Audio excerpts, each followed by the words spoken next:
Baik, Assalamualaikum warahmatullahi wabarakatuh. Perkenalkan, nama saya Muslimin, NIM 2003015050 dari PJKR A. Baik, di sini saya akan menjelaskan yaitu pertumbuhan fisik pada anak besar atau masa dewasa. Baik, yang pertama yaitu pengertian masa remaja atau masa dewasa. Masa remaja ialah periode perkembangan transisi dari masa anak-anak hingga masa awal dewasa. Periode ini bukan hanya ditandai dengan perubahan fisik atau fungsi organ seks yang meningkat, tapi juga pencapaian kemandirian dan identitas yang menonjol. Pemikiran mereka menjadi semakin logis, abstrak, dan idealistis. Kemudian selanjutnya itu pembagian masa remaja awal antara usia 12 tahun sampai dengan 15 tahun. Remaja pertengahan usia tahun, remaja akhir usia tahun.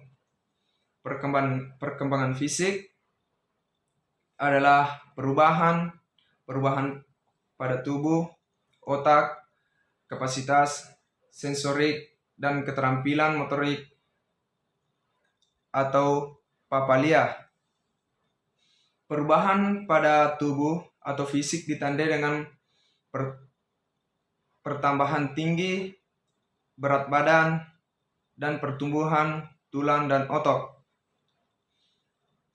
Kematangan organ seksual atau fungsi reproduksi. Tubuh remaja mulai beralih dari tubuh kanak-kanak yang cirinya adalah pertumbuhan menjadi tubuh organ dewasa yang cirinya adalah kematangan. Kemudian selanjutnya itu perkembangan fisik remaja.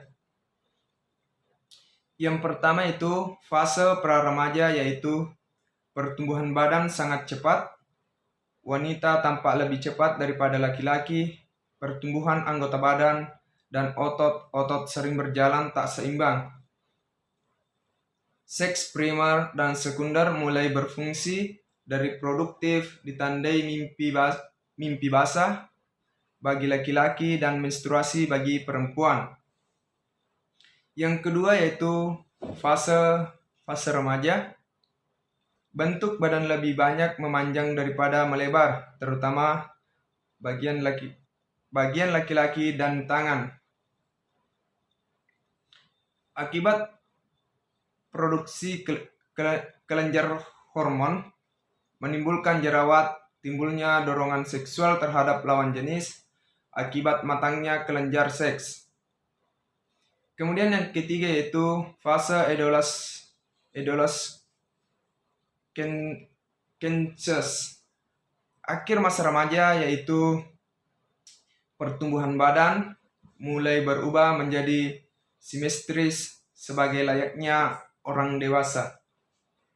Kemudian selanjutnya yaitu ciri-ciri remaja pada wanita.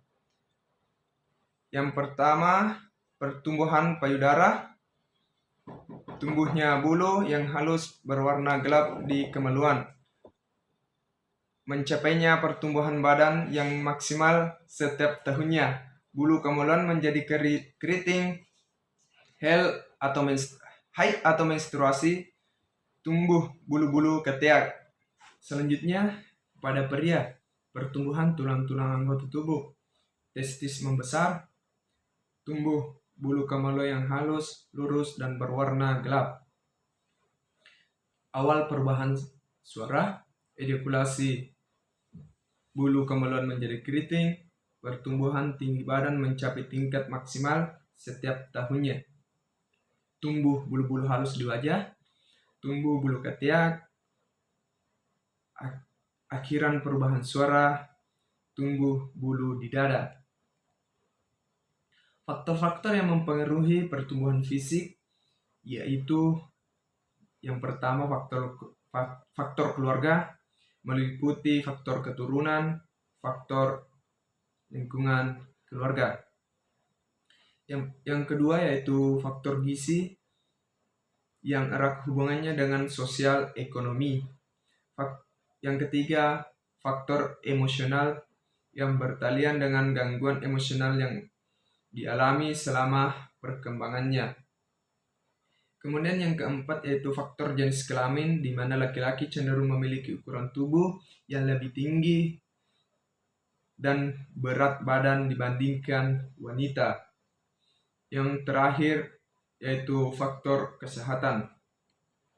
Contoh kasus, saat ini remaja mengalami perubahan fisik, tinggi, dan berat badan lebih awal dan cepat berakhir dari orang tuanya. Kecenderungan ini disebut transsekular. Sebagai contoh, 100 tahun yang lalu, remaja USA dan Eropa Barat mulai menstruasi sekitar usia tahun, sekarang sekitar 12 sampai 14 tahun. Di tahun 1880, laki-laki mencapai tinggi maksimum pada usia tahun dan perempuan pada usia tahun. Transsekular terjadi sebagai akibat dari meningkatnya faktor kesehatan dan gizi, serta kondisi hidup yang lebih baik. Sebagai contoh, meningkatnya tingkat kecukupan gizi dan perawatan kesehatan, serta menurunnya angka kesakitan, mobilitas di usia bayi dan kanak-kanak. Yang selanjutnya yaitu kognitif.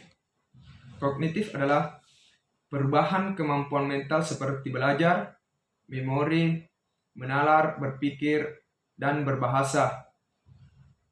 Piaget dalam Papalia dan Olds mengemukakan bahwa pada masa remaja terjadi kematangan kognitif, yaitu interaksi dan struktur otak yang telah sempurna dan lingkungan sosial yang semakin luas untuk eksperimentasi, memungkinkan remaja untuk berpikir abstrak.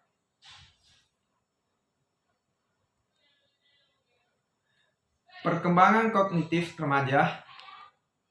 Pertumbuhan otak mencapai kesempurnaan pada usia 12-20 tahun secara fungsional.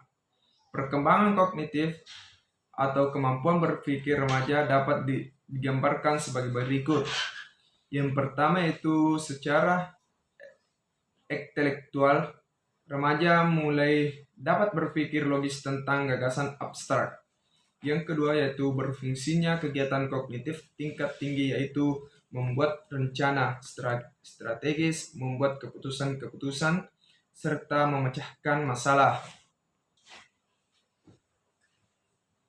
Sudah mampu menggunakan abstraksi, membedakan yang konkret dengan yang abstrak. Munculnya kemampuan nalar secara ilmiah, belajar menguji hipotesis, memikirkan masa depan, perencanaan, dan mengeksplorasi alternatif untuk mencapai psikologi remaja. Mulai menyadari proses berpikir efisien dan belajar berintrospeksi. Yang terakhir yaitu wawasan berpikirnya semakin meluas, bisa meliputi agama, keadilan, moralitas, dan identitas.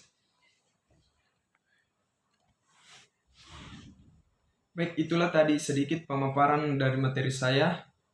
Sekian. Assalamualaikum warahmatullahi wabarakatuh.